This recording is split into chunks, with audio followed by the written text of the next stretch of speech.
Hola amigos, bienvenidos a este tiempo de la radio dedicado a la historia.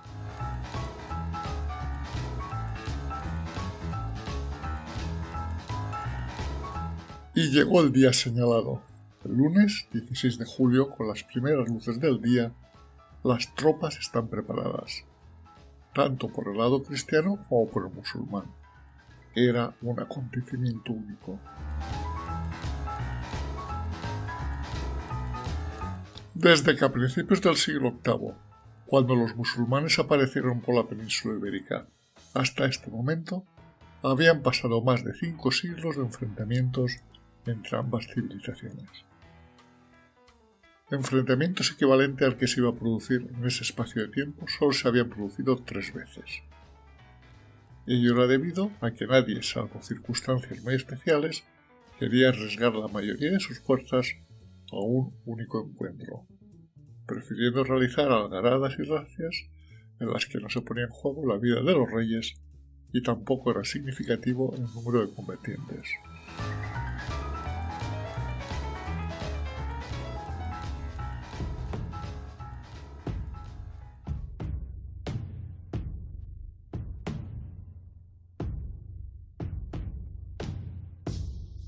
Los 3 encuentros bélicos anteriores, equivalentes a lo que iba a suceder en las naves de Tolosa, fueron Zagrajas en 1086 y Uclés en 1108.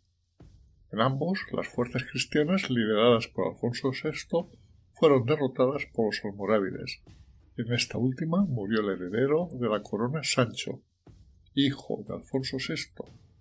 Ese era uno de los riesgos de las grandes batallas. Tuvieron que pasar casi 100 años para la siguiente gran batalla, que fue la de Alarcos, para que Alfonso VIII fue derrotado por los almohades, como ya hemos comentado en un audio anterior sobre este tema. Así que estamos ante un hecho muy significativo. 3 reyes cristianos en persona se enfrentan con su ejército a fuerzas musulmanas venidas expresamente a luchar al amparo de una guerra santa.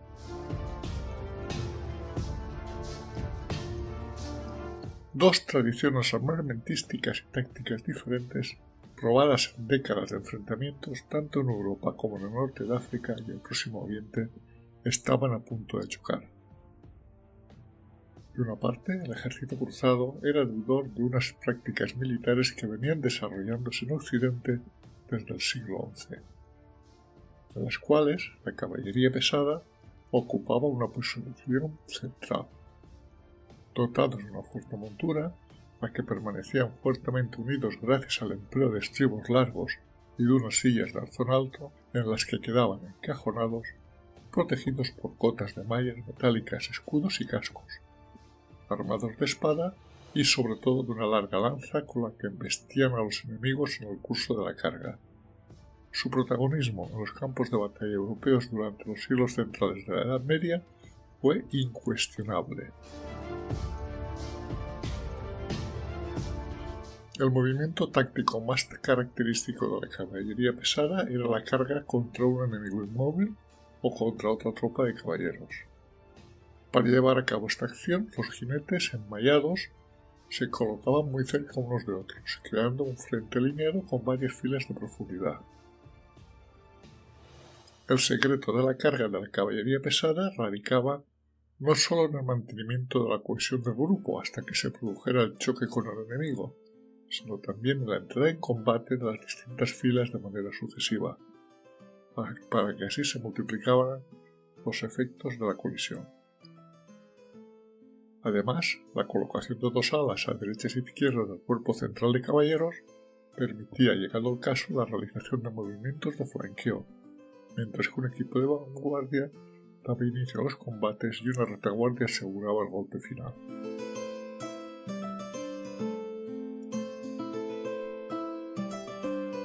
De otra parte, el ejército musulmán solía combinar la solidez de las formaciones cerradas de peones con la movilidad de la caballería ligera y con la contundencia de la carga de la caballería pesada. La conjunción de estos 3 elementos es precisamente una de las características de los almohades. Tradicionalmente los árabes y los bereberes habían utilizado una caballería dotada de un equipo muy ligero que les permitía realizar con soltura las tácticas de ataque y retirada, o el lanzamiento de flechas por parte de aquellos montados para castigar y desorganizar las filas enemigas. Para asegurar la protección de esta caballería, si resultaba necesario ofrecerles un lugar de descanso entre carga y carga, solían dejar en la retaguardia una formación cerrada de peones. Los ejércitos musulmanes formaban con una vanguardia, un cuerpo central, dos alas y una retaguardia, y a sus espaldas montaban un campamento reforzado con empalizadas y peones, donde se situaba el soberano junto a su guardia personal. El éxito obtenido por almorávides y almohades en las tres batallas anteriormente citadas había recaído habitualmente en su habilidad para desconcertar a los cristianos con el lanzamiento de flechas y con las tácticas del tornafulle, y en su capacidad para desbordarlos por las alas, por lo que les permitía envolverlos y arremeter contra ellos por la espalda. En lo que se refiere al aspecto geográfico, en las Navas de Tolosa, las tropas musulmanas estaban mejor situadas que las cristianas, dominando una elevación conocida como el Cerro de los Olivos, en cuya zona alta se situaba el palenque de Al-Nasir. Por su parte, las fuerzas cristianas tenían su campamento en la Mesa del Rey, y el ataque lo hacían atravesando el llano de las Américas y cuesta arriba, para atacar a los musulmanes que estaban en la ladera del Cerro de los Olivos.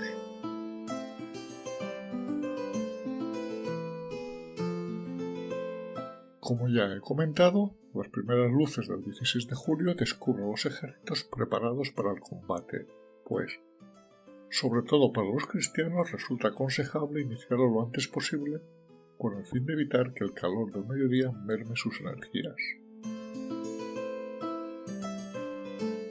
Todos han desayunado alimentos consistentes pero no pesados, regados con grandes cantidades de agua con vinagre. La vanguardia cristiana empieza a descender la Mesa del Rey y pronto es acosada por la caballería ligera musulmana. Las instrucciones que han recibido de forma expresa es que en ningún momento se rompa la formación persiguiendo a los esquivos jinetes árabes y kurdos, siendo los arqueros propios los encargados de repeler el ataque mientras los caballeros se van agrupando. Una vez constituida la línea, los hombres que forman la vanguardia cristiana cargan contra la muchedumbre de voluntarios musulmanes que ocupa el llano de las Américas, en absoluto preparados militarmente para resistir lo que se les viene encima. Muchos consiguen su objetivo de convertirse en mártires durante la Guerra Santa, creyendo que las huríes los esperaban con los brazos abiertos, pero otros, llegado el momento de la verdad, en el que hay que elegir entre las posibles bondades del paraíso o las realidades terrenales, eligen esto último y deciden retirarse lo más rápido posible. Más importante para el devenir de la batalla que la masacre y desbandada de los voluntarios resulta la deserción de las tropas andalusíes, que se hallaba en uno de los laterales de las fuerzas musulmanas. Pues el poco espíritu guerrero que tenían se les había ido viendo cómo caían los voluntarios por el ataque de la caballería cristiana y los problemas derivados por los retrasos en las pagas que les debían los almohades.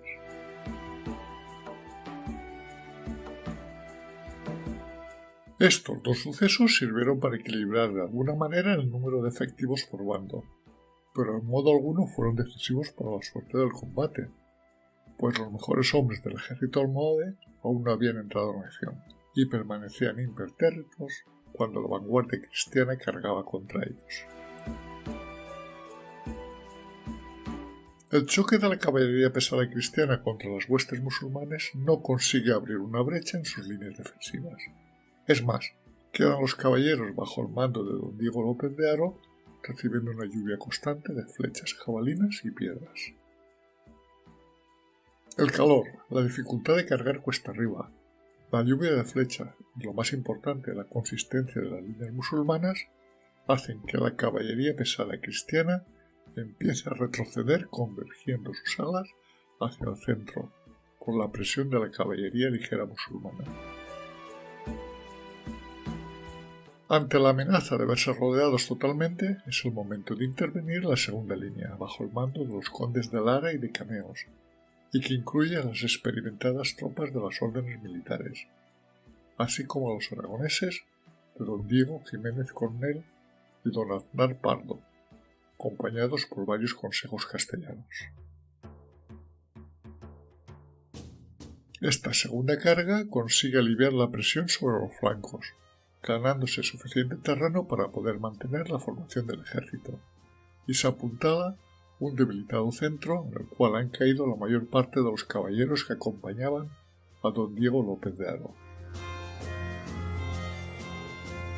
Y la lucha se recrudece, unos decididos a alcanzar la cima donde se encuentra el palenque de Al-Nasir y otros combatiendo duramente para evitarlo.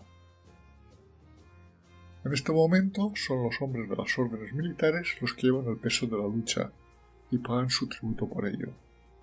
Caen heridos de muerte don Gómez Ramírez, maestre provincial del Temple, don Pedro Arias, maestre de Santiago, don Alfonso Fernández de Valladares, comendador de la misma orden, don Pedro Gómez de Acevedo, alférez de la orden de Calatrava, y don Ruiz Díaz de Yanguas, maestre de la misma. Vamos, que si se descuidan, en un rato los musulmanes casi descabezan a la flor y nata de las órdenes militares. Y la cosa se empezó a complicar.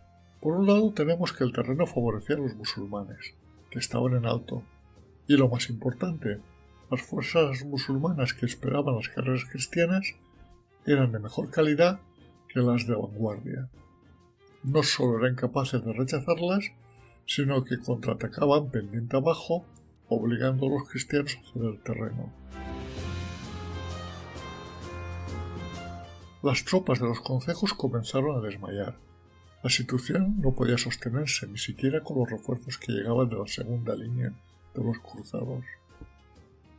Finalmente, la vanguardia cristiana se desorganiza y desmorona ante el empuje almohade.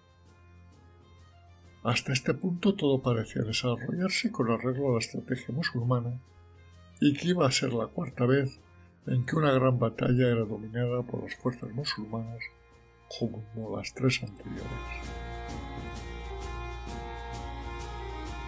Desde la lejanía, Alfonso VIII contempla el enfrentamiento y entre la polvareda ve el pendón de don Diego López de Haro, en medio de la refriega, pero sin perder las posiciones alcanzadas, aunque se encuentra al borde del colapso. Así que ordena para ir a socorrer al mismo, pero en este momento surge la figura de don Fernando García de Villamayor, aconsejando al rey de que espere un poco más a que las tropas almohades pierdan su cohesión al intentar acabar con los cristianos. El monarca, convencido, se limita a mandar en su mayordomo Gonzalo Ruiz de Girón con una mesnada para consolidar las líneas y que éstas pudieran resistir durante el mayor tiempo posible. Los refuerzos son bien recibidos, pero la primera línea empieza a recular, y los flancos vuelven a plegarse ante los continuos ataques de la caballería ligera musulmana.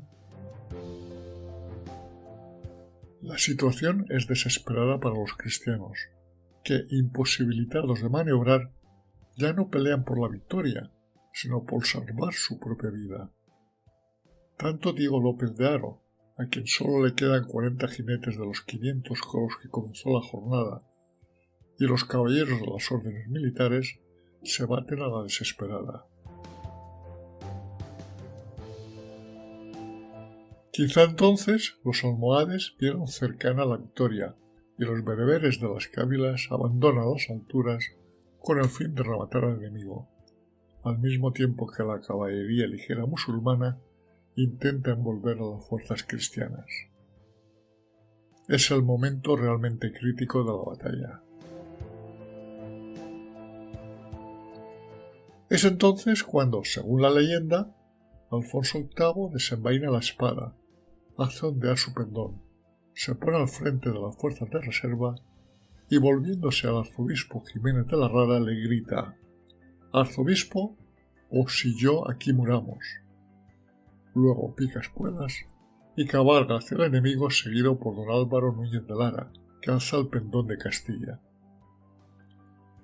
Contagiados por los hechos de Alfonso VIII, este mismo movimiento es realizado por Pedro II y Sancho VII, lanzándose a los tres reyes hacia el centro de la batalla.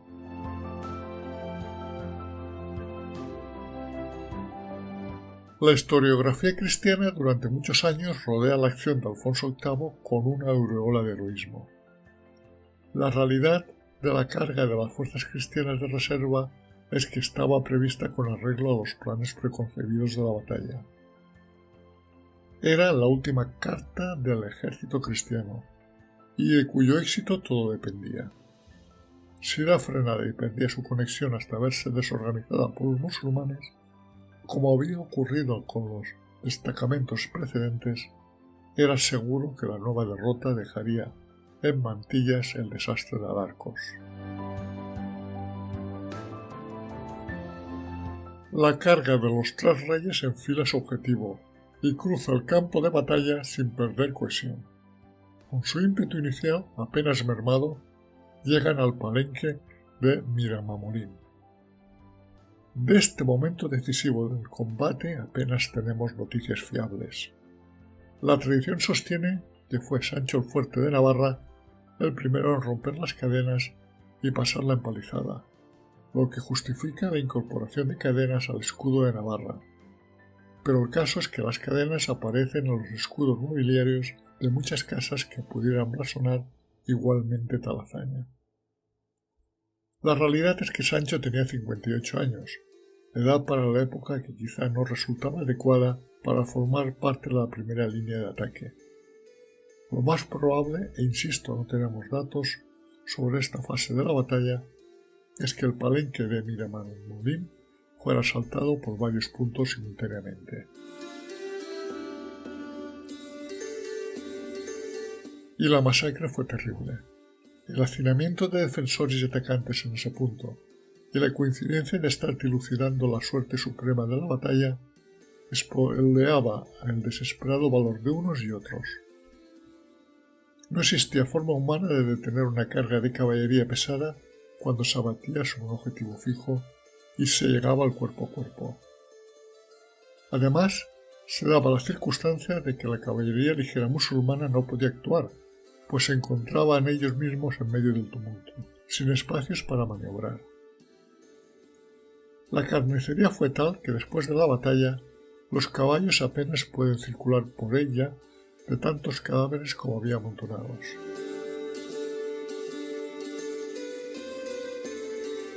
El ejército almohade se desintegró.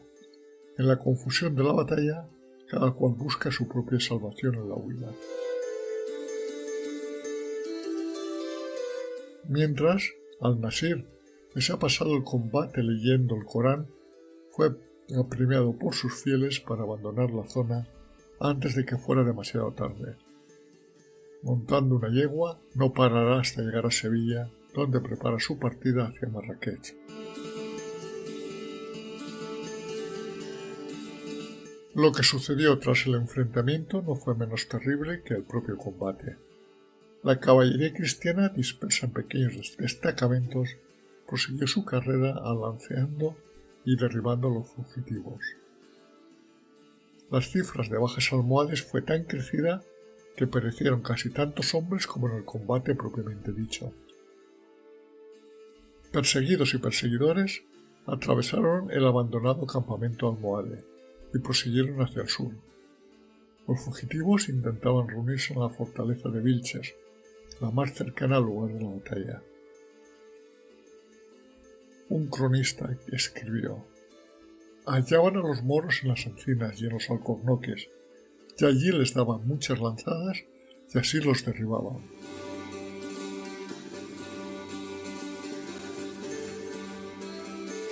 Los reyes cristianos habían prohibido, bajo pena de excomunión, dedicarse al saqueo de los despojos del campamento enemigo antes de que los almohades hubieran sido completamente exterminados. Esta medida estaba plenamente justificada. Sabían por experiencia que algunas batallas que parecían ganadas se comprometían o acababan en franca derrota por causa de la codicia de la soldadesca, que, creyendo favorablemente decidido el combate, desatendía la lucha por saquear las tiendas de los vencidos. Sofocada toda resistencia almohade, los cruzados se precipitaron por el bien abastecido campamento enemigo, ya arrasado y en completa confusión, en busca de objetos valiosos, oro, plata, seda y vestidos. Dicen algunas crónicas que de todo hallaron en cantidad, y aunque cada uno tomó todo lo que quiso, dejaron todavía más de lo que cogieron. Mientras tanto, el obispo de Zaragoza y los otros obispos y clérigos que acompañaban a la expedición entonaron el Te Deum Laudamus en el mismo campo de batalla, en acción de gracias por la victoria antes de que anocheciera.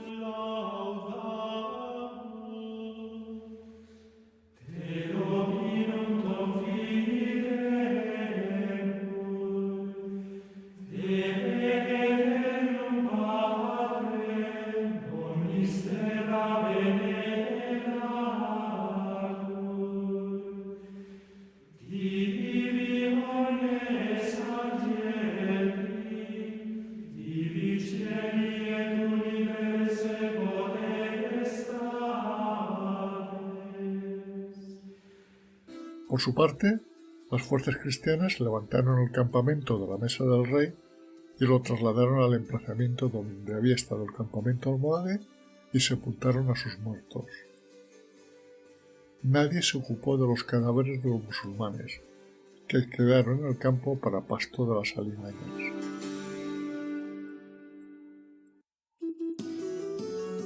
Durante 2 días, las tropas cristianas se dedican a reorganizarse, pero el ardor guerrero de la batalla se encuentra intacto. Son los caballeros del orden militar de Calatrava los primeros en partir del campamento para asediar el castillo de Vilches, mientras el resto de las tropas toman sin resistencia de haber sido abandonados por el enemigo los castillos de Castroferral y Baños de la Encina. El asedio de Vilches solo duró un día más, pues, desmoralizados sus ocupantes, se rinden cuando el grueso del ejército cristiano se presenta ante su puerta.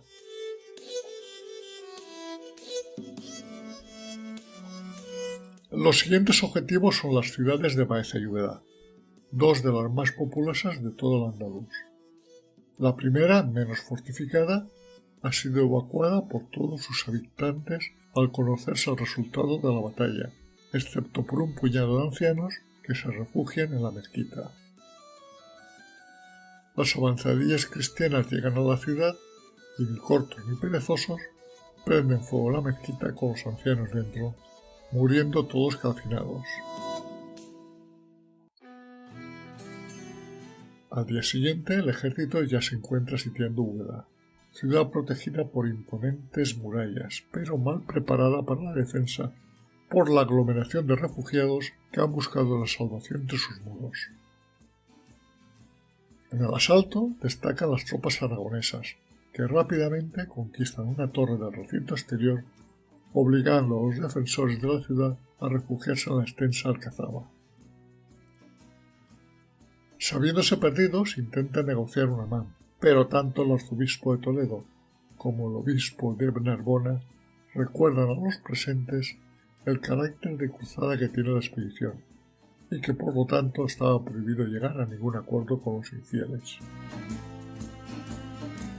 A pesar de ello, estos últimos no tuvieron más opción que rendirse, siendo encadenados como esclavos todos aquellos que resultaban útiles y degollados al resto.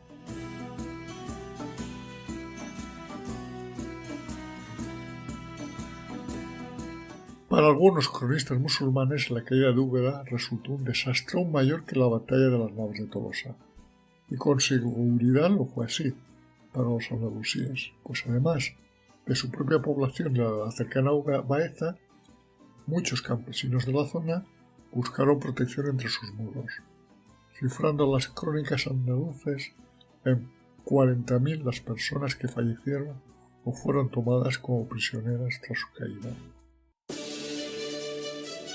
De ser cierta la cifra, la realidad es que fue un gran golpe para los ciudadanos de Al-Ándalus.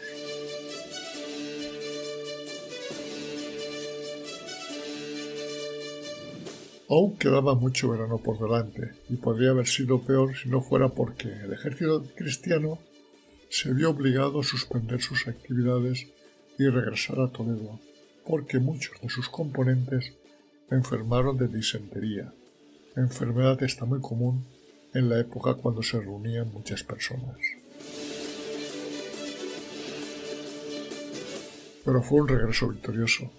Para ello no hay nada más que constatar lo que dejó escrito en sus crónicas Juan de Soria, eclesiástico vinculado a la Cancillería de Alfonso VIII y que posteriormente sería obispo de Osma, León y Burgos, en las que reflejaba sobre el regreso del ejército cristiano que volvieron a sus propios lugares con victoria o no y mucho botín.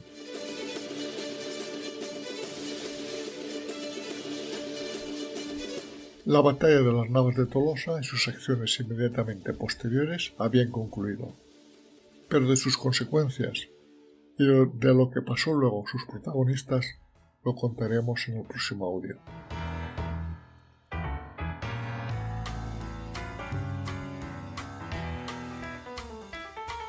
Si estás interesado en otros temas de historia, nos puedes seguir en YouTube en mi canal Desde mi Retiro y en iVoox, Spotify y Google Podcast en el canal Un poco de Historia. Este proyecto radiofónico, creado desde mi retiro en la España profunda, es una realización, para bien o para mal, de José Luis García, ciudadano del mundo.